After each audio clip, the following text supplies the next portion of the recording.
प्रेम से सुनिएगा। शंकर भगवान भोलेनाथ का एक बहुत सुंदर कथा सुनाने जा रहे हूँ। कार्तिक महीना में यह कथा रोज सुनना चाहिए। एक दिन एक वन में भीम नाम का एक भील था।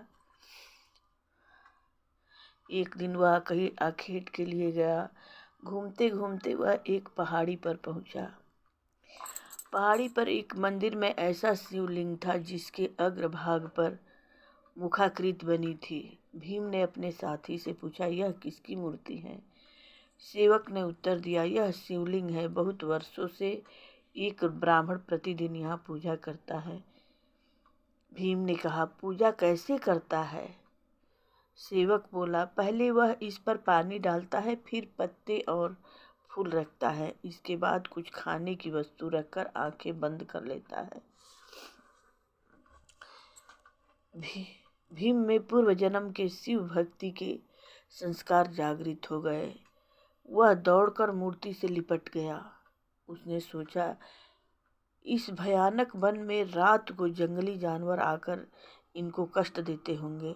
अब मैं यहाँ रहकर इनकी रक्षा करूँगा। अब मैं यहाँ से घर वापस नहीं जाऊँगा। भीम के सेवक ने समझा यह पगला गया है। उसने भीम को घर ले जाने की बहुत कोशिश की, परंतु वह घर लौटने को तैयार नहीं हुआ। सेवक ने घर जाकर उसके पिता को सब समाचार कह सुनाया। पिता बोला, 2-4 दिन में स्वतः ही आ जाएगा। भीम शिवलिंग से लिपट कर रो रहा था। रोते रोते अंधेरा हो गया। अब वह मंदिर के बाहर धनुष पर बाण चढ़ाकर रखवाली करने लगा। रात्रि उसने जाग कर ही व्यतीत कर दी। दिन निकलने पर वह पूजा हेतु सामान लेने वन में गया। भीम एक भील पुत्र होने के कारण उसने पूजा होते देखी या सुनी नहीं थी। देवता के लिए पूजा में कुछ भोजन चाहिए, यह सोचकर उसने एक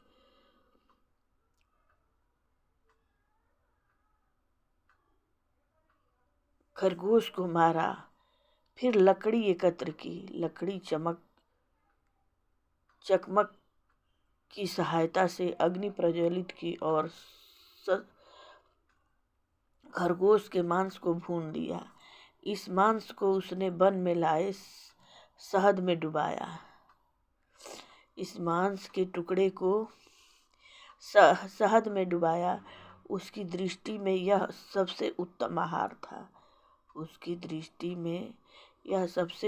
आहार था। उसने अब थोड़े से फूल और पत्ते भी एकत्र किए। इतना करने में उसे दोपहर हो गई। मूर्ति पर जल चढ़ाने के लिए उसके पास कोई पात्र नहीं था। उसके एक हाथ में धनुष था, दूसरे हाथ में भुना हुआ मांस था। पत्तों एवं फूलों को उसने सिर के बालों में रख लिया। मुख में नदी का जल भरकर मंदिर लौटा। इस बीच ब्राह्मण पूजा करके जा चुका था। भीम के हाथ खाली नहीं थे, तो उसने पैर से ही मूर्ति पर चढ़े पत्ते और फूलों को हटा दिया। मूर्ति पर कुल्ला करके जल चढ़ा दिया। धनुष को एक तरफ रख कर पत्तों और फूलों से मूर्ति को सजाकर मांस को एक पत्ते पर रखकर नेत्र बंद कर देवता से भोजन ग्रहण करने की प्रार्थना करने लगा। भीम बहुत देर तक प्रार्थना करता रहा, परंतु उसने देखा कि देवता ने भोजन ग्रहण नहीं किया है। उसने सोचा, देवता को अभी भूख नहीं लगी होगी, भूख लगने पर खा लेंगे। वह मांस को वहीं छोड़कर बाहर आकर बैठ गया। भीम का अंतःकरण निर्मल था। उसे अपने भोजन, जलपान या विश्राम की चिंता नहीं थी। उसे एकमात्र दुख यह था कि देवता ने उसका लाया मांस नहीं खाया। सारी रात्रि वह पहरा देता रहा और अगले दिन सूर्य निकलने पर देवता की पूजा के लिए वह फूल, पत्ते, मांस और पानी लेने चला गया। प्रतिदिन की भांति ब्राह्मण पूजा करने जब आया तो वहाँ मांस देखकर उसे बहुत दुख हुआ। उसने मांस को फेंककर मंदिर को पानी से सफाई की, फिर पूजा अर्चना कर चला गया। भीम वन से लौटा।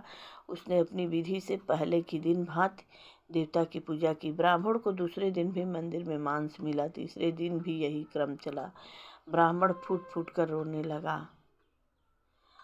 पता नहीं कौन पापी प्रतिदिन मंदिर में अपवित्र कर जाता है।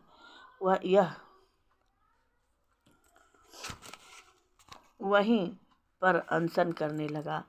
ब्राह्मण को दुख से व्याकुल देखकर शंकर भगवान बोले, हे विप्रवर, आपका शोक करना व्यर्थ है। यह मांस लाने वाला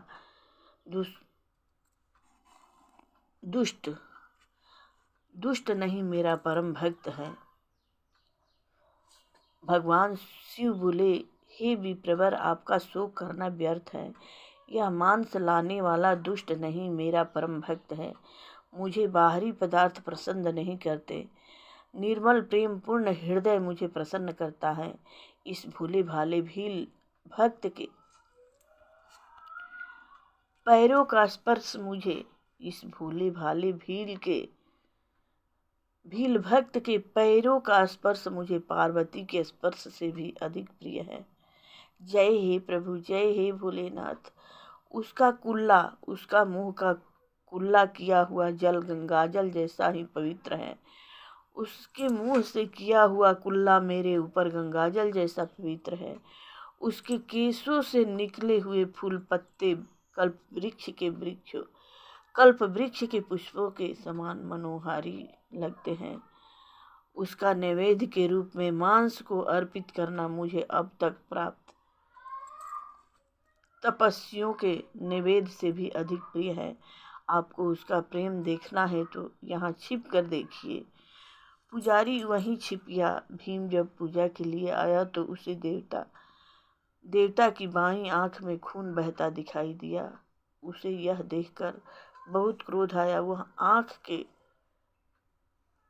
आंख के उपचार हेतु जंगल से जड़ी बूटी लेने गया। जड़ी बूटियों को अपने थूक से भिगोकर रगड़कर आंख पर लगाने लगा, परंतु रक्त का बहना बंद नहीं हुआ। भीम सहम गया कि रक्त बंद करने के लिए अब वह क्या करे। सहसा किसी बूढ़े ने कहा, अपने शरीर के उसी स्थान का मांस वहाँ लगाने से घाव ठीक हो जाता है। बिना सोचे समझे भीम ने बाण की नोक से अपनी बाईं आंख निकालकर देवता के नेत्र पर रख दी। देवता की आंख से रक्त बहना बंद हो गया। भीम के हर्ष का ठिकाना न रहा। अचानक देवता के दाहिने नेत्र से रक्त बहने लगा। भीम ने दाहिने पैर का अंगूठा देवता की दाहिने आंख पर रखा, क्योंकि अपनी आंख देवता पर चढ़ाते समय वह देख नहीं सकेगा। उसने तीर से दाहिने आंख निकालने का प्रयत्न किया तो भगवान शंकर स्वयं प्रकट हुए और भीम का हाथ पकड़कर बोले, हे पुत्र, तुम मेरी परीक्षा में सफल रहे हो। आज से तुम कैलाश पर मेरे समीप वाम भाग में रहोगे। भगवान शंकर के स्पर्श मात्र से भीम का बायां नेत्र ठीक हो गया। भगवान शंकर उसे अपने साथ कैलाश ले गए। भीलों की भाषा में नेत्र चढ़ाने वाले इस शब्द का पर्याप्त कड़क नाम पड़ गया। प्रेम से बोलिए भगवान शंकर की जय हो। जय जय भगवान भक्त भील की जय हो। जय जय मंगलमय भगवान की जय। माता पार्वती की जय हो। भोले शंकर की जय हो। जय जय मंगलमय भगवान की जय हो। जय हो मायापति की जय हो। जय जय अमर कथा की जय हो।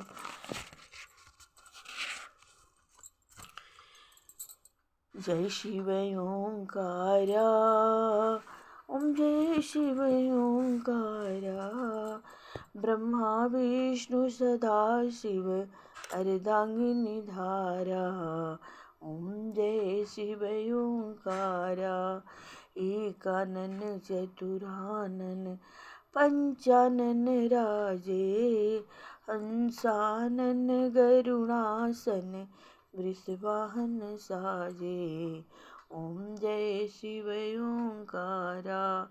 दो भुज चार चतुर्भुज 10 भुज ते सोहे। तीनों रूप निरखता त्रिभुवन जन मोहे। जय शिव ओंकारा अछमाला वनमाला मुंडमाला धारी। चंदन मृग मद सोहे बाल शुभकारी।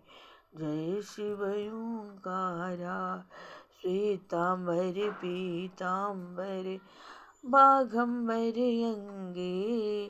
शंकादिक ब्रह्मादिक भूतादिक संगे। ओम जय शिव ओंकारा। कर की मध्य कमंडल चक्र त्रिशूल धरता। जग करता जग हरता जग पालन करता।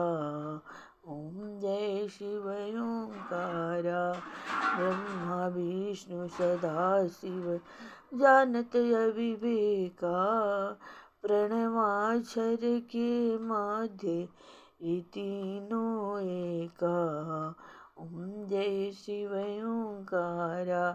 त्रिगुण शिव जी की आरती जो कोई नर गावे। कहत शिवानंद स्वामी कहत भोलानंद स्वामी मन वांछित फल पावे। ओम जय शिव ओंकारा।